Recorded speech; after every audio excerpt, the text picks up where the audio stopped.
ठीक है। नमस्कार दोस्तों, अगर अभी तक आप मेरे चैनल को सब्सक्राइब नहीं किए हैं तो कृपया चैनल को सब्सक्राइब कर ले।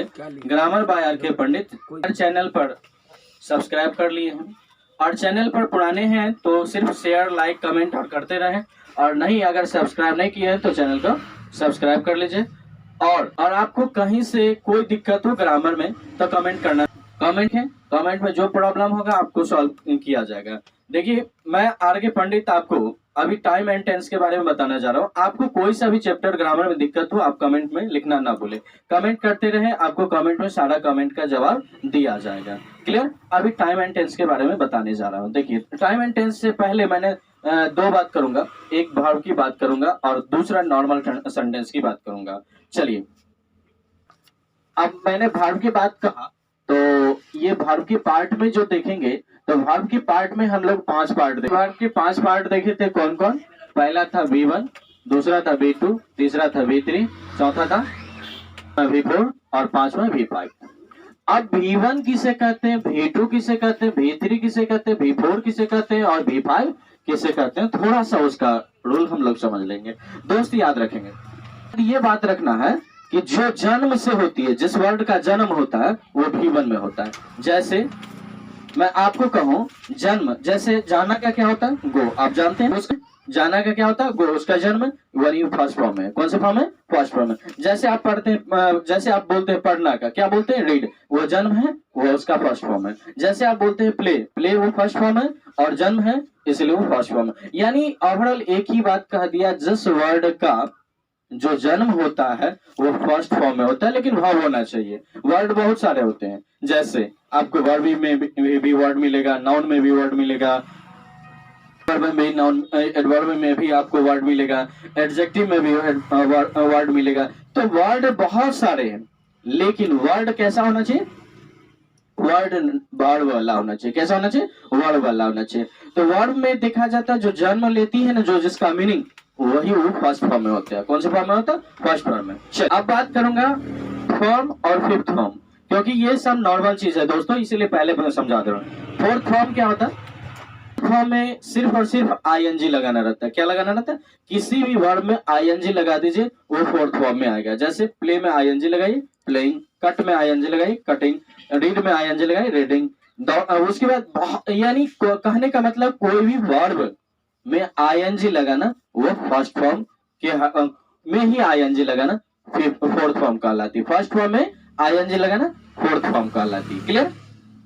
चौथे रूप तब कहलाएगी जब वर्ब में आईएनजी लगेगी। क्लियर हो रही बात को?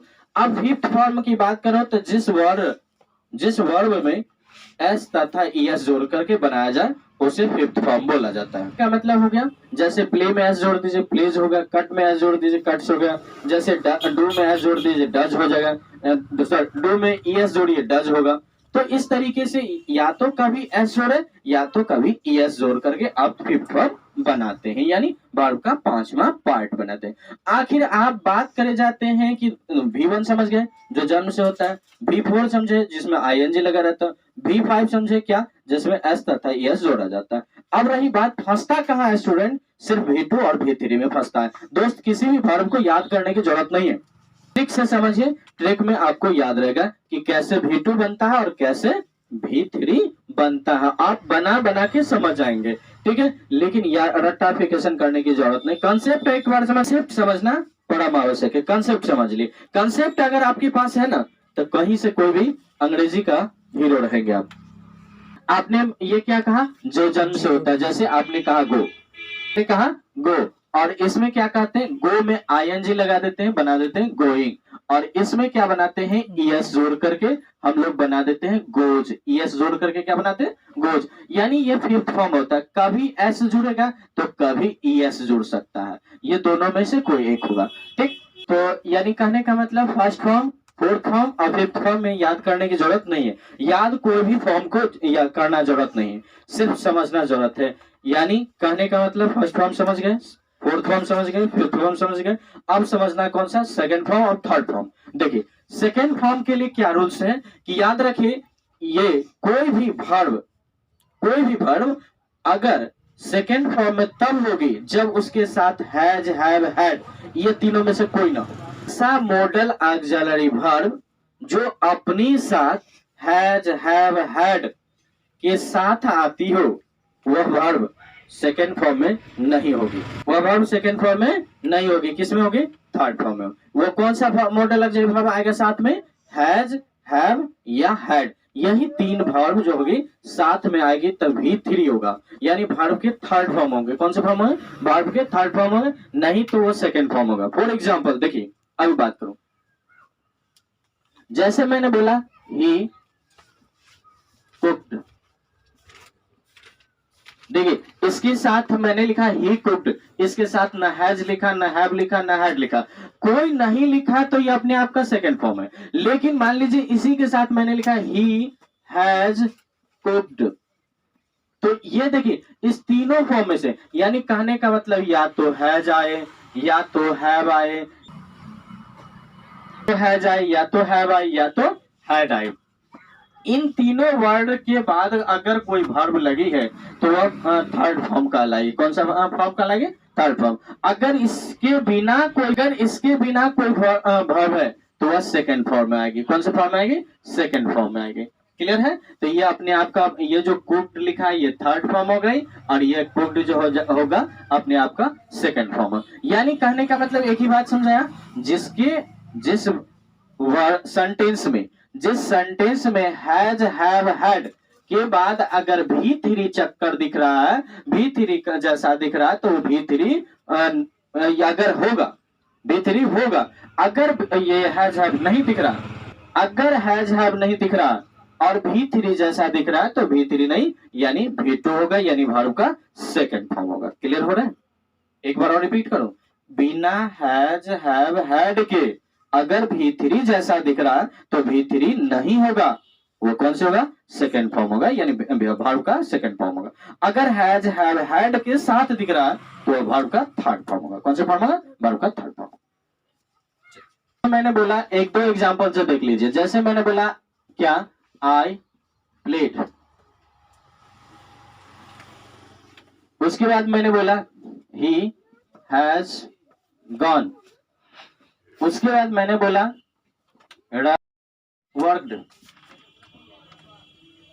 वर्कड, उसके बाद मैंने बोला सीता हैज कुक्ड। यानी कहने का मतलब एक ही बात। तो यहां जो अपने आप को भी थ्री जैसा दिख रहा, तो भी थ्री के पहले न हैज है, न हैव है, न हैड है, तो वो कौन से फॉर्म में हो गए? सेकंड फॉर्म में हो गए। कौन से फॉर्म में हो गए? सेकंड। लेकिन यहाँ जो दिख रहा है भी थ्री जैसा, लेकिन इसके बाद क्या है? हैज या हैव है, तो ये कौन से फॉर्म में हो गए? थर्ड फॉर्म में।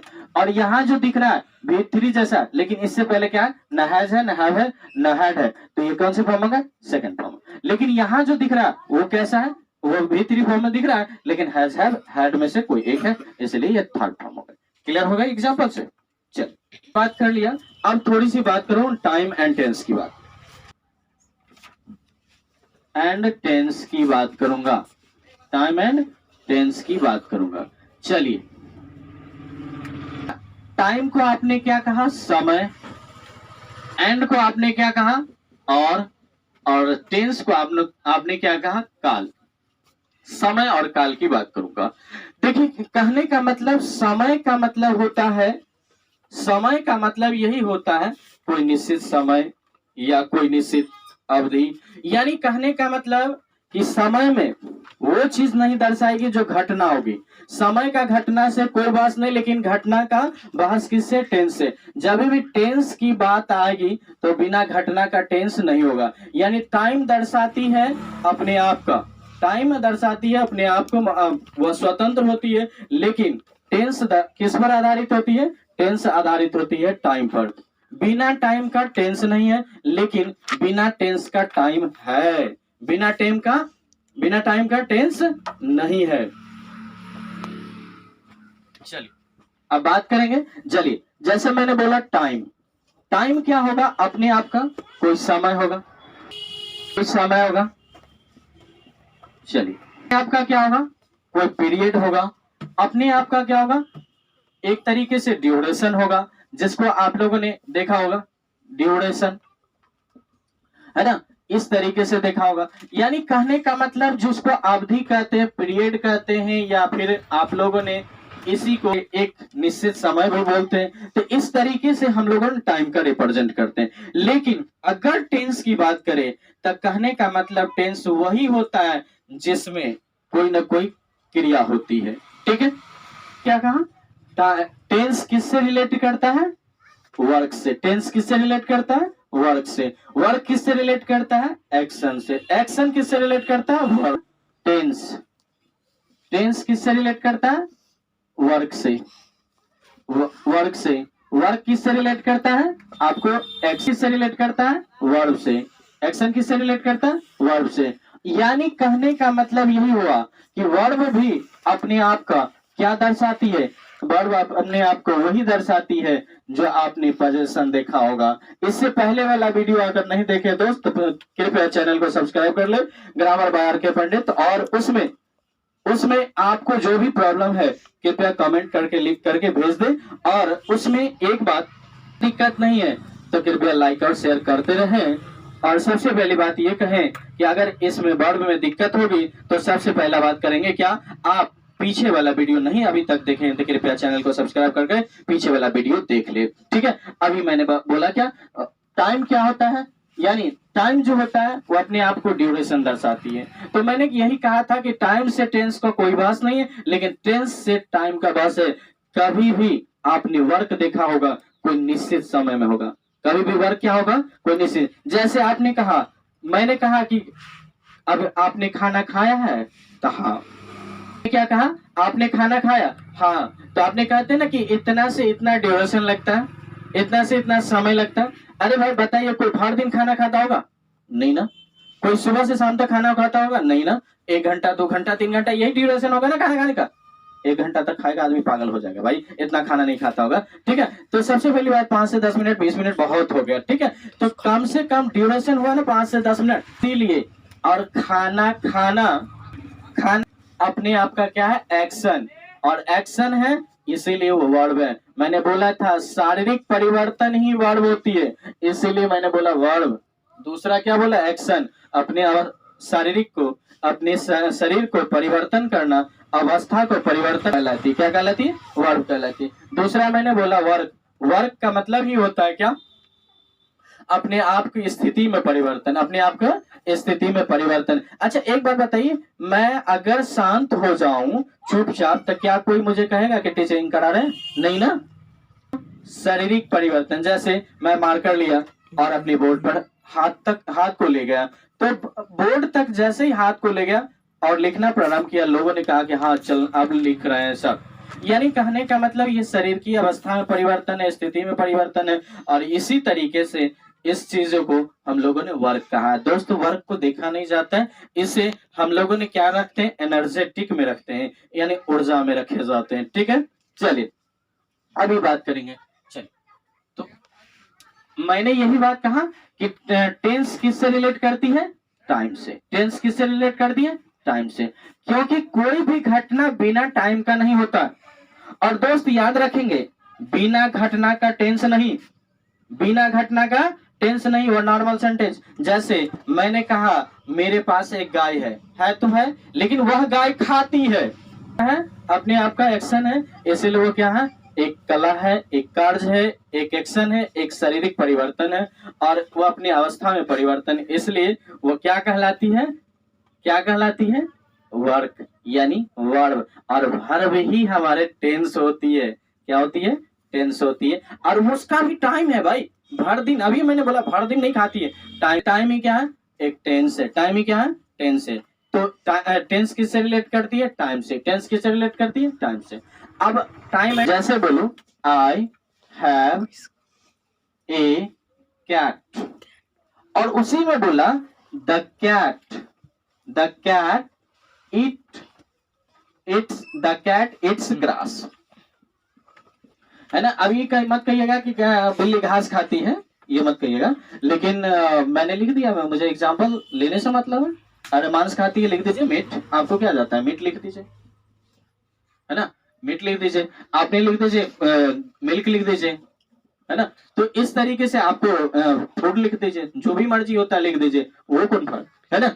तो सबसे पहली बात ये देखने को मिलता है क्या कि ये ग्रास जो आपने लिखा उससे बहस नहीं है, बहस ये है कि उसको खाने में या दूध पीने में या मांस खाने में उसको कोई ना कोई समय लगा होगा, और यह समय लगना, ड्यूरेशन बताना ही वर्ब कहलाती। क्या कहलाती? वर्ब। और वर्ब का पार्ट ही क्या कहलाती? टेंस कहलाती। तो यानी कहने का मतलब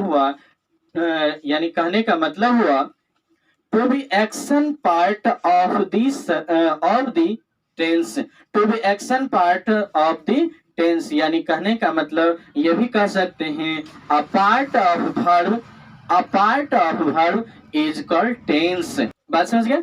अभी किसी को दिक्कत? चलिए, आपसे यही बात कहा गया कि समय के साथ जो क्रिया होती है उसे टेंस कहा गया। क्या कहा गया? समय के साथ जो क्रिया होती है उसे टेंस कहा गया। जल्दी लिखिए। बोला हाँ पेन कहाँ है? टेंस का क्या बोला? टेंस का डेफिनेशन यही बोला, to be action with time is called tense. To be action with time is called tense. लिख लीजिए फटाक से। action with time is called tense। ये बात मैंने कहा था, यही बात कहा था ना। चलिए आप देखिए, क्या पूछे? यही कि आखिर टेंस और नॉर्मल सेंटेंस में क्या फर्क है तो बता दीजिएगा। जिसमें कोई काम नहीं होता हो नॉर्मल सेंटेंस, जिसमें काम होता हो वह टेंस होता है। टेंस कहा क्या? टाइम, कोई ना कोई काम होता हो तभी वो टेंस कहलाएगी, अन्यथा काम नहीं होता हो नॉर्मल सेंटेंस। और ये भी बात समझिएगा कि बिना निश्चित समय का काम नहीं होगा, कोई ना कोई समय होगा निश्चित जिसमें ही काम होगा। बात समझे? जैसे मैंने आपको कहा कि आपने दिल्ली गए थे तो हाँ कहा, हाँ कल गए थे, कल हुआ ना टाइम। आपने एग्जाम दिए गए थे, हाँ 2 तारीख को गए थे, हुआ ना टाइम, हुआ ना भाई। क्या ऐसे चले गए थे, जब मन हुआ तब एग्जाम हो गया, जब मन हो गया दिल्ली चले गए, जब मन हो गया पटना चले गए? नहीं भाई, आपका कोई ना कोई ड्यूरेशन है, आपका कोई ना कोई समय है, और बिना समय का काम नहीं हुआ होगा। और जब तक समय नहीं तब तक काम नहीं, तब तक टेंस नहीं। क्लियर हो गए? और कैसा एग्जैक्ट वर्क होगा? कैसा आपने कहा, बोला क्या? यही बोला एग्जैक्ट वर्क। अच्छा एक बात बताइए, तो मैंने कहा कि आप कल क्या खाए थे तो बताएंगे ना, मैंने चावल खाया था। वहां पर क्यों नहीं कहे कंकर खाए थे? एग्जैक्ट वर्ड हुआ ना चावल।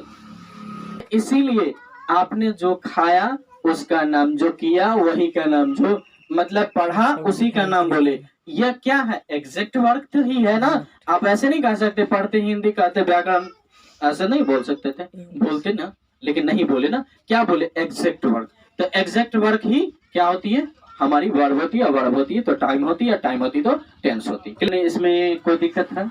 चलिए अब आपसे पूछेगा भाई टेंस कितने प्रकार के? ये मत कहिएगा 3 ना, आज के बाद 3 नहीं बोलिएगा, 2। कौन कौन? प्रेजेंट टेंस और पास्ट टेंस। भाई फ्यूचर को टाइम में रखिए, टेंस में नहीं। बताऊंगा अभी तो टेंस में नहीं है। आज के बाद अगर गलती कर रहे हैं तो बहुत भाई बहुत बड़ा सजा। फ्यूचर को हमारे ग्रामेरियन ने टाइम में नहीं, टेंस में नहीं, टाइम में रखा गया। किस में रखा गया? उसे टेंस में नहीं रखा जाता है। क्यों? कारण है प्रेजेंट टेंस और पास्ट टेंस। क्यों? फ्यूचर को टाइम में रखिएगा। ऐसा क्यों? मैंने एक ही चीज कहा कि कल आपने क्या खाया वो भी बता देंगे, आज अभी आपने क्या खा के आए हैं वो भी बता देंगे, लेकिन कल को आप क्या खाएंगे वो नहीं बता पाएंगे। कहेंगे ना सर दाल भात खाएंगे आराम से बैठ के, रास्ते में टपक जाएंगे तो कौन खाएगा? बात समझ गए? इसीलिए कल को किसी ने नहीं देखा, कल को आज तक किसी ने नहीं देखा, सिर्फ प्रेजेंट को देखता और पास्ट को। बीत गया उसके बारे में भी बता देंगे, आप सही से बताएंगे, एग्जैक्ट बताएंगे, और अभी भी आप जो किए हैं उसको बता देंगे, लेकिन आने वाला चीज को बताने में आपको बहुत ही तकलीफ होगी, इसीलिए उसे टाइम में रखिएगा। किस में रखिएगा? लिखिए, टेंस के कितने पार्ट होते हैं? 2 part. There are 2 parts of tense.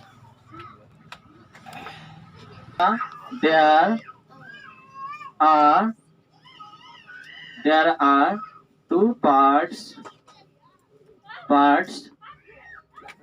of the tense, है ना? 2 parts of the tense। पहला मैंने बोला प्रेजेंट टेंस, दूसरा मैंने बोला पास्ट टेंस। ठीक है, पास्ट टेंस। ये कहा जाता है, क्या होता है तो याद रखिएगा, जो कार्य चलता है, यानी कहने का मतलब यही होता है कि अभी जो आपने क्रिया कर रहे हैं ना, जो एक्शन कर रहे हैं ना, जो पोजीशन बता रहे हैं ना, वही आपके प्रेजेंट होते हैं। अब पास्ट क्या होता है? प्रेजेंट का ही बीता हुआ तो पास्ट होता है, प्रेजेंट का बीता हुआ रूप ही पास्ट होता है। क्या मैंने बोला? प्रेजेंट का बीता। तो पहले हम प्रेजेंट समझ ले, पास्ट ऑटोमेटिक समझ में आ जाएगा। तो आपको कहने का मतलब यही समझाने का कोशिश किया मैंने कि जो क्रिया अभी होती है, यानी जो काम अभी आपने कर रहे हैं, वो प्रेजेंट में कर रहे हैं। क्या कर रहे हैं? प्रेजेंट में। जैसे आपने लिखा, अभी लिख रहे हैं, वो प्रेजेंट है, और लिख लिए वो पास्ट हो जाएगा। जैसे अभी खाना खा रहे हैं, वो प्रेजेंट है, और खा लिए। यही बात कि प्रेजेंट वही होता है जो क्रिया, यानी जो वर्क अभी आप कर रहे हैं, तुरंत कर रहे हैं, सामने से कर रहे हैं, वो क्या होगा? प्रेजेंट। यानी कहने का मतलब आपको ऐसे बता दूं कि क्रिया अगर कंटिन्यू है, लगातार है, तो कंटिन्यूअस में चले जाएगी। क्रिया अगर अभी आपने देखे हैं कि खत्म हो गई है, तो परफेक्ट में हो जाएगी। क्रिया कंटिन्यू और परफेक्ट है, तो कंटिन्यूअस और परफेक्ट हो जाएगी। यानी कहने का मतलब यही हुआ, समझाने का मतलब यही हुआ कि प्रेजेंट और पास्ट को समझाने से पहले हम लोगों ने एक बात और भी कहेंगे, क्या कि आखिर बार बार एक ही बात कह रहा हूं कि जो क्रिया अभी हो रही है, वही हमारी प्रेजेंट हो रही है। क्या हो रही है? प्रेजेंट हो रही है। तुरंत यानी अभी होती है, उसे हम प्रेजेंट टेंस कहते हैं। क्या कहते हैं? Present tense. यानी कहने का मतलब अभी जो होगी उसको हम लोग प्रेजेंट कहते हैं, और प्रेजेंट का बीता रूप ही पास्ट होता है। प्रेजेंट का ही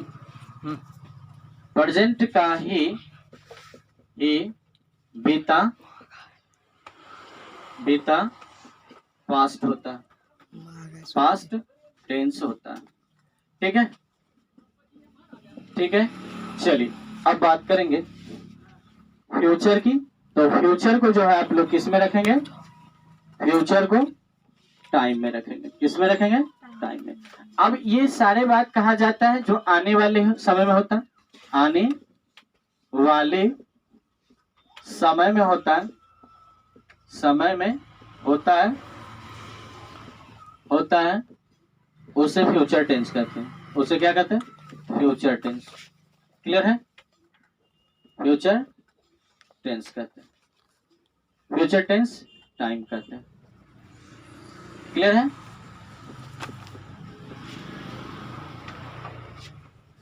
क्लियर?